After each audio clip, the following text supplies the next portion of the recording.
Good afternoon and welcome to the inking up of our Mokiulito tester sheet. You can see it's here in front of me. Nothing's been done for it, it's just been sitting underneath its gum Arabic etch for a while. And what I'm going to be doing is running you through the stages of inking this up with oil based, and that's really important. It is oil based black ink. Some of the marks we will see how they turn out. It's all in the learning game with litho, especially wooden lithography. And then we're not going to be using the press to print it. You can, but I'm going to be showing you how to print it by hand with a printmaking baron, because you might not all have access to presses, and this is a lithographic technique that can be printed by hand. So that's what we're going to do. What I've got here is some oil-based black ink. As I say, really important it's oil-based, because lithography works on the principles of oil and water resist. This is one of my Mokiulito sponges. You can see it's stained from previous Mokiulito. It's damp. I've got offshot down here next to my feet a bowl of clean fresh water. The sponge is actually clean, it's just got a stain of previous colours on it. The sponges in Mokiulito and your hands will get quite black. So I'm just going to get them myself. My advice would be use a pair of washing up gloves for your hand which you're wiping down with. Now I've got here a roller. You can see it's a lot smaller than the width of my Mokiulito plate.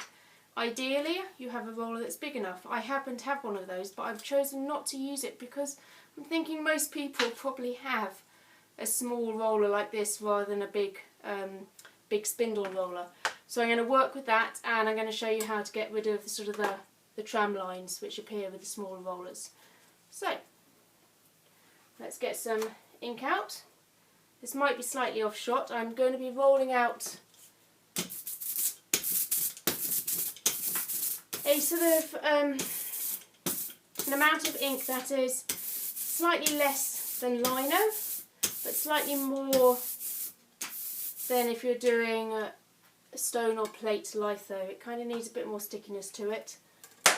So a nice soft hiss if I just don't say anything for a few minutes.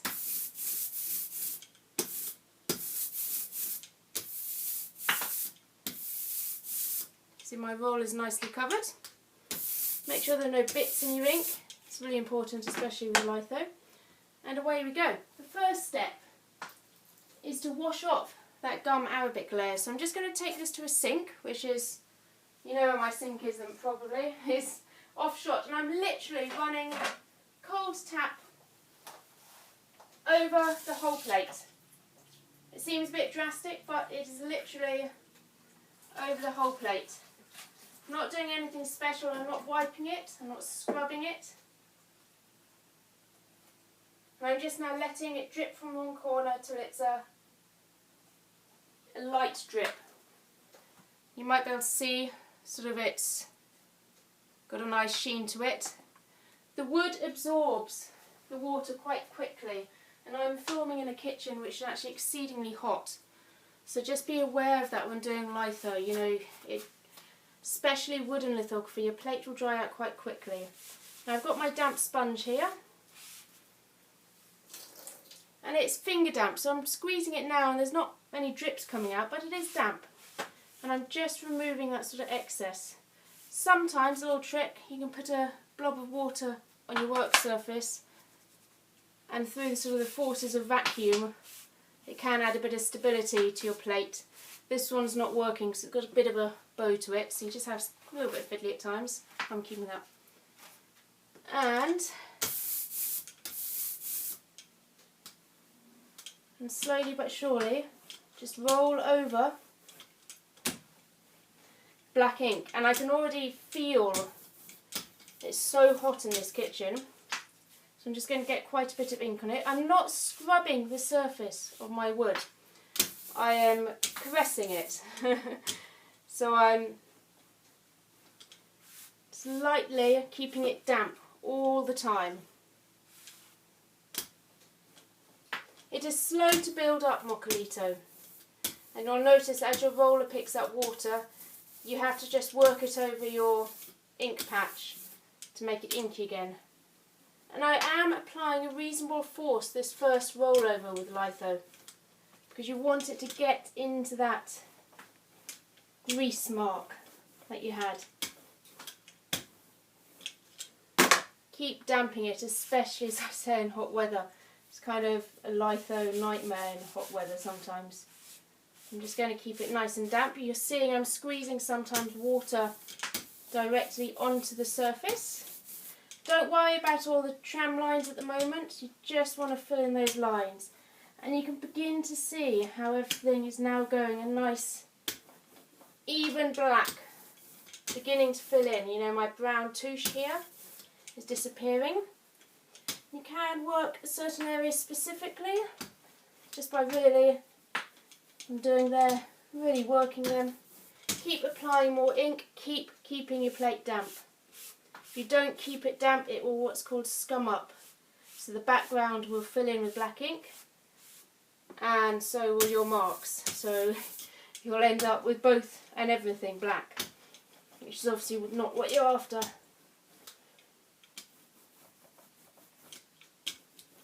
And what's really nice is I can see also the sort of the more household objects, the oil down here. It's created a really nice sort of pale grey mark. I can see that's picking up. I'm just going to put a bit more ink on my rolling up area, just a teeniest smidge.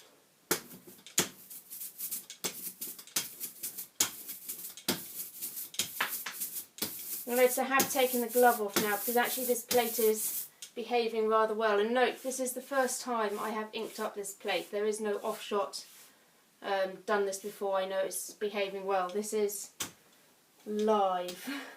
It's always a bit of a concern with lithography because a lot of you will get used to it. There are many things that can mysteriously go wrong.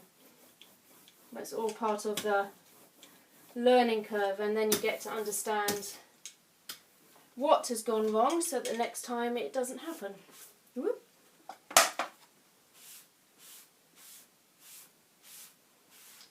So look, you can also see the characteristic Mokiulito of the wood grains sort of poking through. Now when you're feeling happy with the amount of black ink, and to me that's looking good, I'm going over nice and slowly to really get ink into those marks like the fingerprints. When you're feeling happy with the level, and I am, give it a nice wipe over, and you'll notice I'm using the sponge with the grain. It just is easier with wooden lithography. You can go against, but I sometimes find it smudges the marks, so I tend to go with the grain. It's so hot in here, so I'm just having to keep it really damp. And now I'm not putting any pressure on the roller, going over very quickly and lightly, backwards and forwards. And that does two things. It crisps up the marks, so all your lovely, I'm just going to re-damp it, all your lovely marks you've made will become crisper. It picks up any scum left on the plate. I'm just going to flip this plate the other way now to approach the grain from a different angle. It also helps me pick up any of those tram lines from the roller. You'll see those are beginning to sort of dissipate the more I do this. And it's always fiddly because you're always going to end up with some. You can see some there. It's about trying to hide them, so I'm trying to hide one in my vertical stripes there, and likewise there. Now I'm actually going to leave that as is. I'm just going to put it to one side to dry for 30 seconds because I'm printing in the same area I'm inking. I'm just going to clean up that patch there, so we have a nice clean dry work surface to print on. Now as I say, I'm hand printing.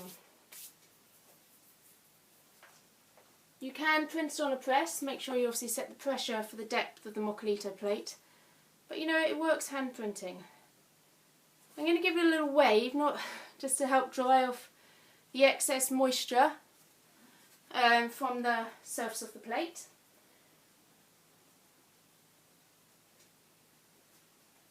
mean, it's going to be damp when you're printing it, but you don't want any blobs of water. And I've got here to the side, I've got some, you can see how thin it is by, you can see my hand through it. It's 30-gram Japanese paper, just printing it off centre so I don't end up with ink on the side. And it's great for hand printing because you're not having to go through the pressures of a really thick sheet of paper. I've got here this just standard tissue paper to stop my mucky hands getting on the back of the paper. I had my printmaking barrel, where's it gone? There, under a glove.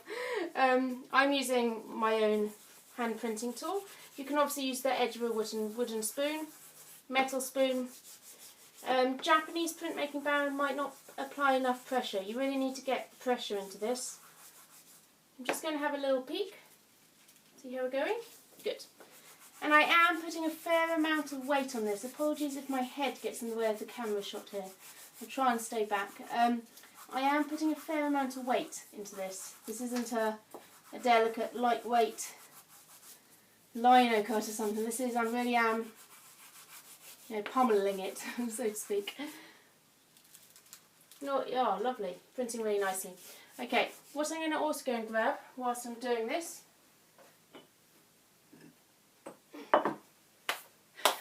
talking of lithography, I've got a beautiful stone lithograph. It's actually 2 stone lithographs, stones for stone lithography joined together. I'm going to use that as a weight so my paper doesn't go anywhere. Just a bit of security. I mean, I'm holding my paper firmly with my non-pressure applying hand, so it shouldn't go anywhere, but it's just for my own peace of mind, really. And I'm just working all over the plate.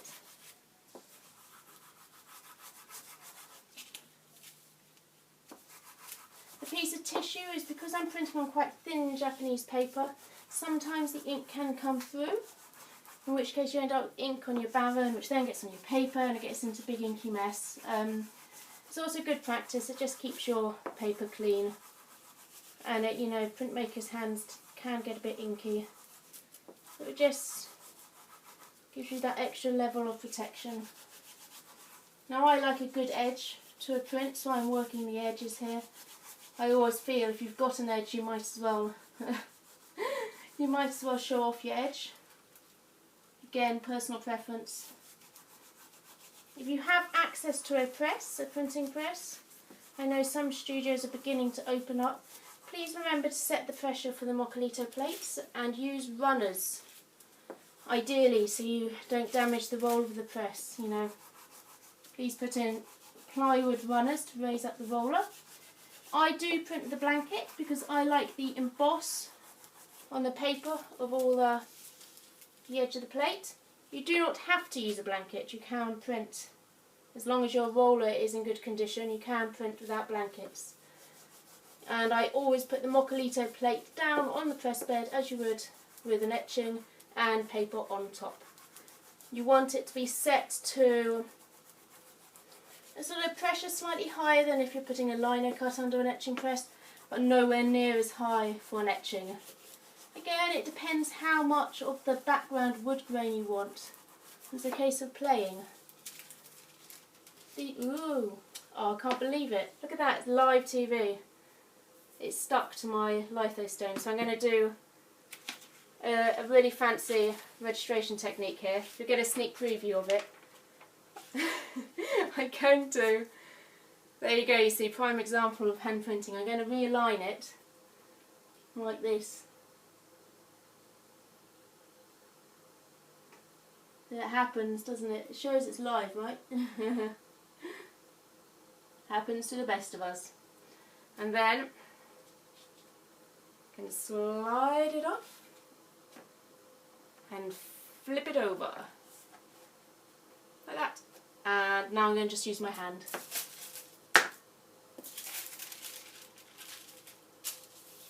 Just get that corner, it's looking really nice. So let's finish that corner.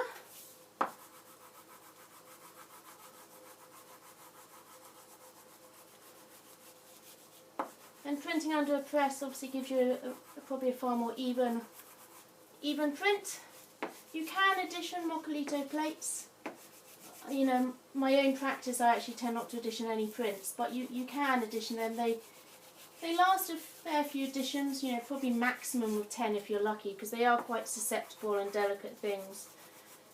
But you know, you can get a good number out of them, and just as with any printmaking, you have to go through the inking process again to get the edition. So you damp it, you ink it, print. You can also print in colour and incorporate woodcut. These are all things I'll be going over in future videos. It's going to really... Thankfully my registration, don't think you'll notice I dropped paper moved, which is good. Okay, I think we're done. Move that out of the way.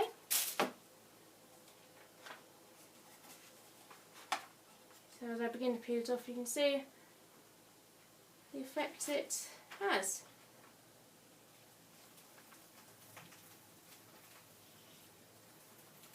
Rather beautiful. Give me 1 second, so I've got a pan of boiling water on our stove and it's just come to the boil. And all you'll hear is this lovely bubbling sound, but that's been removed now. So you can see all the beautiful marks it's made. The oil is particularly beautiful. It's very transparent grain, so you can see the wood grain through it very nicely. This was the Children's or Fine Arts oil pastel, which has worked really strongly. In fact, it's, you know, if you don't have specialist lithography wax crayons, which these are, the oil pastel is pretty awesome.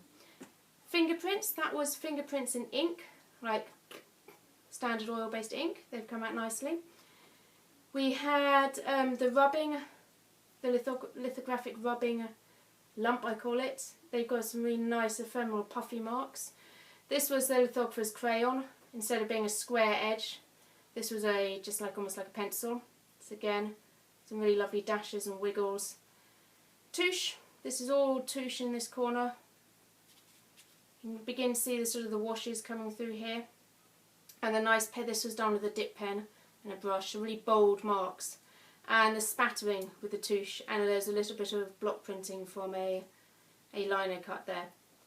So again, you can see the variance of marks and the wood grain coming through. You'll get the wood grain particularly more under a press, because obviously the pressure's higher. And so have a play with the wood grain coming through. It's characteristic to Mokiulito, and it's rather beautiful. As I say, they are editionable.